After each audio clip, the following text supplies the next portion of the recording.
새벽에 뭐 논리적으로 이렇게 서로 언쟁하듯이 서로에 대한 입장을 표명하는 이렇게 논리와 같은 이야기를 우리가 잠시 읽었는데요. 이렇게 갑자기 읽어보면 서로 무슨 말 했나 막 그런 생각만 들고 몇 단어만 기억나죠. 우리가 이제 TV에서 기자들이 길거리에서 마이크를 들면서 사람들에게 뭐 요즘 경기가 어때요? 아니면 요즘 나라의 정치에 대해서 어떻게 생각하세요? 요즘 자녀들 아이들의 교육에 대해서 어떻게 생각하세요? 인터뷰를 하다 보면 어떤 사람은 좋아요, 불편해요 이렇게 단답형으로 얘기하거나 또 참 들어도 그냥 그렇구나라는 감정적인 얘기를 듣는 반면에 어떤 분들은 인터뷰를 할 때 논리적으로 참 듣는 때 귀에 쏙쏙 들어오게 이야기하는 그 인터뷰의 내용을 보는 경우가 있죠. 그러면서 우리는 모든 사람들이 동일하게 생각하기를 참 말 잘한다, 교육 잘 받았구나라는 생각이 들 것입니다. 오늘 성경에 보니까 드고아의 여인, 이 여인은 요압 장군이 찾았던 여인으로서 성경에 우리가 보니까 지혜로운 자였다라고 얘기하고 있습니다. 어제 나눴던 것처럼 이 드고아 여인이 다윗에게 찾아가서 자신의 두 아들이 있는데 두 아들이 서로 싸우다가 한 사람을 쳐 죽였고, 또한 주변에 있는 사람들이 살인한 자는 피해값을 치러야 된다, 민수기 35장에 있는 것처럼 그도 죽어야 된다라고 하며 나머지 아이를 살인자로서 죽여야 된다고 할 때 왕에게 신원하며 살려달라고 요청하고 우리의 태와 우리의 가문의 대가 끊기겠다라고 하는 그 하소연을 할 때 다윗이 기다리라고 합니다. 그런데 9절에 다윗이 기다리라고 하는 그 생각할 여유를 주지 않고 여인은 다시 왕에게 말을 이어가죠. 그러면서 왕이 결정하는 것, 9절 한번 같이 다시 한번 읽어보겠습니다. 시작. 드고아 여인이 왕께 아뢰되 내 주 왕이여 그 죄는 나와 내 아버지 집으로 돌릴 것이니 왕과 왕위는 허물이 없으리로다. 즉 아들을 살리는데, 살인자를 살리는데 왕이 책임지지 말고 하나님의 법을 어기니까 그 법을 왕이 사해 준다고 해서 왕이 하나님에 대한 벌을 받지 마시고, 만일 하나님의 죄악과 또 백성들에 대한 어려움을 당하면 이 부모인 내가 책임을 지겠습니다. 자녀를 살리는데 어느 부모가 그것에 대해서 이렇게 얘기하지 않겠습니까? 그러니까 왕은 그 결정에 대해서 책임지지 마시고 자유로워지십시오. 왕에게는 책임이 없습니다. 부모를 살리는 부모의 마음이니까 모든 허물을 부모에게 돌리십시오 라고 얘기한 거예요. 지금 이 이야기는요, 이 여인이 얘기했을 때 압살롬을 살리면, 이후에 압살롬을 살리면 그 책임이, 압살롬을 살리는 책임이 누구에게 있다는 거예요? 왕 다윗 왕에게 있다는 거죠. 그러니까 이 여인은 지금 자신의 가정을 빗대어서 왕의 책임은, 자녀를 살리는, 압살롬을 살리는 그 책임에 대해서 왕은 책임져야 된다, 내가 책임지듯이 왕도 책임져야 된다는 그러한 이 속뜻이 들어있는 것입니다. 요압이 이것까지도 얘기를 했다는 것은 참 대단한 것이죠. 아무튼 자녀에 대한 그 책임을 지금도, 과거에도, 또한 이후에도 부모는 자녀가 성인이든 아니든 간에 가족이기에 책임을 져야 된다는 거예요. 근데 다윗은 아마 그가 성인이고 또한 그가 한 것에 대한 책임을 스스로 져야 된다는 그 책임만을 강조해서 이러한 모습이 있었지 않은가 생각해 봅니다. 10절에 보니까 이렇게 얘기하죠. 왕이 이르되 누구든지 내게 말하는 자를 내게로 데려오라. 그가 다시 너를 건드리지 못하리라 하니라. 즉 그 가족이 책임지지 않고 내가 말했으니까 내가 책임지겠다 얘기하고 있습니다. 그러나 제일 중요한 11절의 이야기를 여인이 다시 한번 다윗에게 얘기하죠. 같이 한번 읽어보겠습니다. 시작.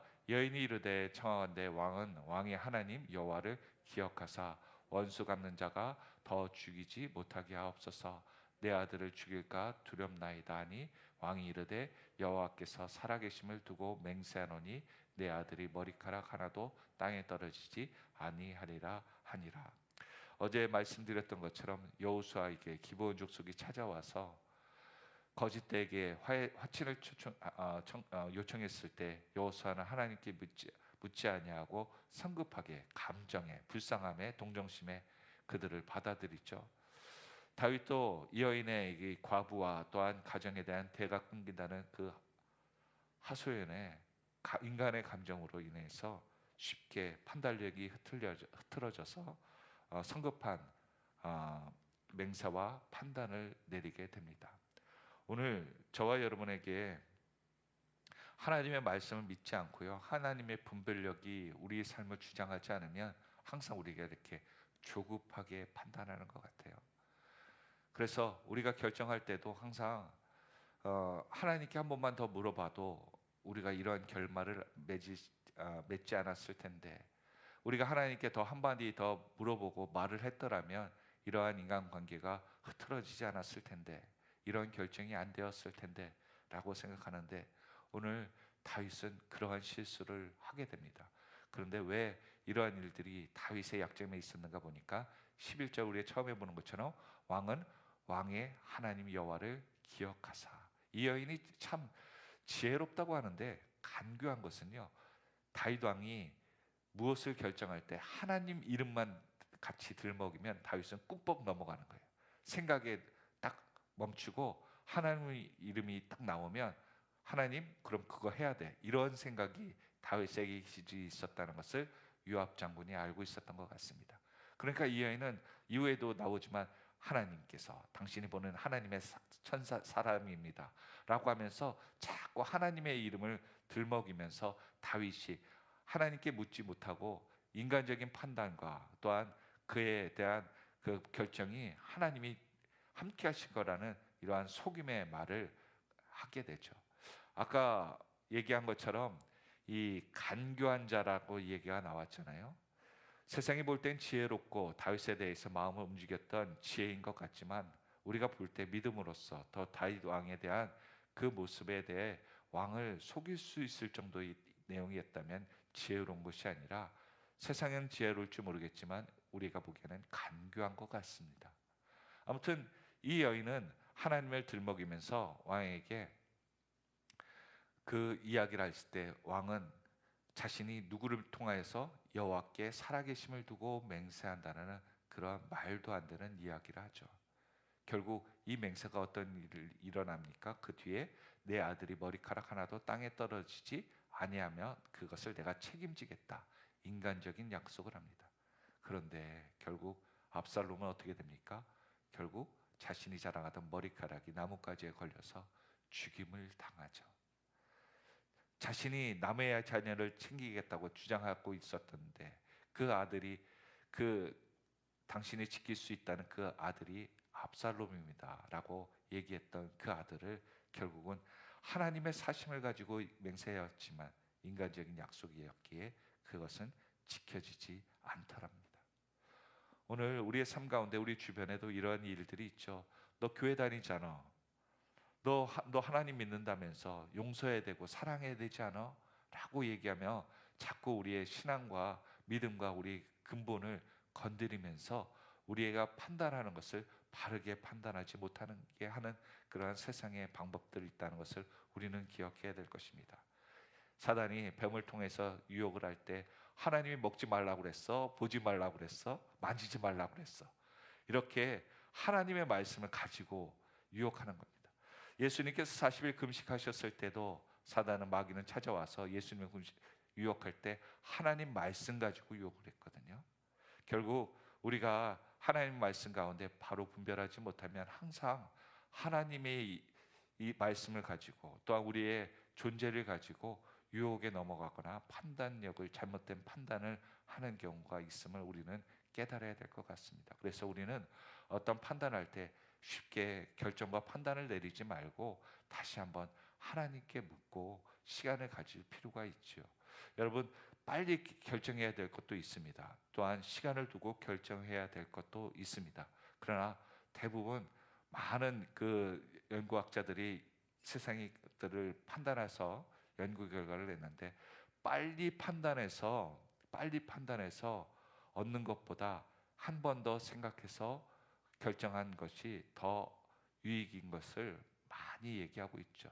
그 일들은 넘어갈 수 있습니다. 빠른 판단에 있어. 그러나 그 후유증은 아무도 얘기하지 않는다는 거예요. 그래서 우리는 인간적으로는 지금 일어난 결과에 대해서만 그래 해결됐어라고 하고 있지만 시간을 흘러갔을 때 어떻습니까? 보통 그것에 대해서 후유증을 우리는 모르고 있다는 거예요. 우리는 요즘 중국에 싼 그 물건들을 가지고 있지 않습니까? 사람들은 야 이렇게 물건을 싸고 좋은 것들을 살 수 있는데 여태까지 우리는 호객행을 당한 거야. 비싼 돈 주고 사왔네라고 얘기하고 있는데 나중에 알고 보니까 우리가 그것에 대해서 너무 길들여져 있고 그것 없으면 살 수 없다는 그러한 것들을 깨닫게 되죠. 나라를 비방하는 것이 아니라 우리가 우리의 편한 쪽으로만 생각하고 인생을 살게 되면 그 나중의 시간들에 대해서 우리가 헤어날 수 없는 그 모습이 우리 가운데 이 세상 가운데도 있다는 거예요. 그래서 우리는 한 번 더 분별하며 살 수 있는 지혜가 우리에게 필요하다는 것을 성경은 계속 강조하는 것 같습니다. 12절 같이 한번 또 읽어보겠습니다. 시작. 여인이 이르되 청하건대 당신의 여정을 용납하여 한 말씀을 내 주 왕께 여쭙게 없소서 하니 그가 이르되 말하라 하니라. 이제 이 여인은 본격적으로 다윗에 대한 심중을 이야기하며 본뜻을 얘기합니다. 13절의 이야기는 무엇입니까? 왕께서 하나님의 백성에 대하여 이같이 생각을 하셨나이까? 이 말씀을 하심으로 왕께서 죄 있는 사람 같이 되신 분.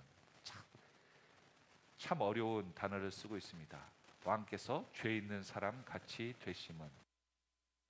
그 여인은 이제 왕이 무엇이라고 얘기하고 있습니까? 죄 있는 사람, 즉 죄인이라고 얘기하고 있습니다. 13절 한번 같이 읽어보겠습니다. 시작.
다시 한번 생각해 봐야 될 것 같았습니다. 그러나 다윗은 이때도 하나님께 묻지 않죠. 14절에 우리는 필경 죽으리니 땅에 쏟아진 물을 다시 담지 못할 것 같으나 하나님은 생명을 빼앗지 아니하시고 방책을 베푸사 내쫓긴 자가 하나님께 버린 자가 되지 아니하게 하시나이다. 지금 하나님의 특성을 잘못 해석하고 있다는 거예요. 우리는 성경을 참 잘못 이해해서 이야기하는 경우가 많죠. 다 자기가 옳다고 하는 쪽으로 성경을 해석합니다. 이 여인도 지금 무엇을 잘못 해석하고 있습니까? 압살롬이 내쫓긴 자예요. 그리고 하나님은 억울한 자를 생명을 빼앗지 않는다라고 얘기합니다. 맞습니다. 억울한 자의 생명을 하나님은 빼앗지 않죠. 그러나 중요한 사실은 억울한 자를 하나님께서 생명을 빼앗지 않지만, 그러나 죄 지은 자에 대해서는 분명히 하나님께서는 그 생명에 대해서 하나님의 법이 있다는 것입니다. 그런데 지금 이 여인은 압살롬은 억울하다는 거예요. 왜요? 암논에 의해서 가정이 억울함을 당했기 때문에, 정당하게 복수를 했기 때문에 했다는 거예요. 또한 우발적인 살인 아닌 가족의 명예를 위해서 살인한 것이기 때문에 그는 정당하다라고 여기고 있는 거예요. 그리고 백성들도 압살롬이 억울한 것을 알기 때문에 왕의 후계자가 압살롬인 것을 사람들이 알기 때문에 왕은 용서하고 그에게 다시 한번 기회를 달라고 이야기하고 있는 이 여인입니다. 그래서 왕이 용서하지 않으면 왕도 죄인과 같습니다 라고 이렇게 무모하게, 정말 말하기가 어려울 정도의 이야기를 여인은 얘기하고 있죠. 이제 15절에 와서 이야기합니다. 당신의 여종이 스스로 말하기를 내가 왕께 여쭈면 혹시 종이 청하는 것을 왕께서 시행할 것입니다. 그러니까 왕이시여 당신이 말한 것들을 속히 시행하십시오 라고 얘기하고 있습니다. 왕께서 듣고 또한 그것을 구원할 것처럼, 주의 종을 구원하는 것처럼 당신도 스스로 당신의 가문을 지키기 위해서 압살롬을 용서하라고 얘기하고 있죠. 17절 한 번 더 읽어보도록 하겠습니다. 시작. 당신의 여종이 또 스스로 말하기를 내 주 왕의 말씀이 나의 위로가 되기를 원한다 하셨사오니 이는 내 주 왕께서 하나님의 사자같이 선과 악을 분간하심이니이다. 원하건대 왕의 하나님 여호와께서 왕과 같이 계시옵소서. 여러분, 여기에 또다시 누구를 들먹이고 있어요? 하나님을 들먹이고 있고요. 또한 하나님의 사자같이 당신은 선과 악을 잘 분별하는 하기에 당신의 결정은 옳습니다. 또한 결정한 것에 하나님이 당신과 같이 계십니다 라고 얘기하고 있습니다. 여러분, 이 이야기가 다윗의 귀에는 얼마나 달콤하게 들렸을까요? 책임지지 마라. 결정한 것에 우리가 그 결정한 것에 우리 가정이 책임지겠다. 그리고 당신은 하나님과 함께하기에, 하나님과 사자 같은 분이기에 선과 악을 분명할 것이고 하나님이 당신 편에서 함께하신 것을 우리가 알고 있다라고 얘기하며 결정에 대한 것들 이야기하는 것을 책임질 필요가 없다라고 이야기하는 모습 말입니다. 근데 우리가 이런 말에 속으면 안 돼요. 기도하면요, 기도하는 사람이 다 옳아요? 그렇지 않더라고요. 기도했으니까 그분이 기도하고 감동해서 하나님께서 이런 감동 주셨어요 하는 말이 다 옳아요? 그렇지 않더라고요. 어쩌면 우리가 기도하면서 기도를 통해서 하나님 음성을 듣고 내가 순종하는 것으로 나가야 되는데, 내가 하나님의 음성과 하나님의 뜻을 알았다고 해서 다른 사람들에 대한 결정을 좌지우지하는 경우도 있지요. 근데 그것이 과연 옳습니까? 그게 정말 하나님의 뜻이 맞습니까? 아니면 자신의 뜻을 이루기 위해 하나님을 이용한 것입니까? 그걸 참 분별해야 되는 거예요. 이 여인도 다윗이 하나님의 사자가 같이 하나님이 함께하신 분인 것을 알았다면 과연 이렇게 이야기하는 것이 맞습니까? 결코 그렇지 않다는 거예요. 그렇게 얘기하면 이 여인은 얘기할 때 하나님의 뜻이 무엇인지를 왕께서 기도해 보시고 왕께서 하나님의 뜻이 원하는 것을 우리에게 들려주시옵소서가 맞습니다. 그런데 자녀를 살리기 위해서, 또한 압살롬을 살리기 위해서 당신이 원하는 그 말을 지키라 결정한 것을 왕이시니까 하나님과 같이 되어서 말을 지키라고 강요하고 있다는 거예요.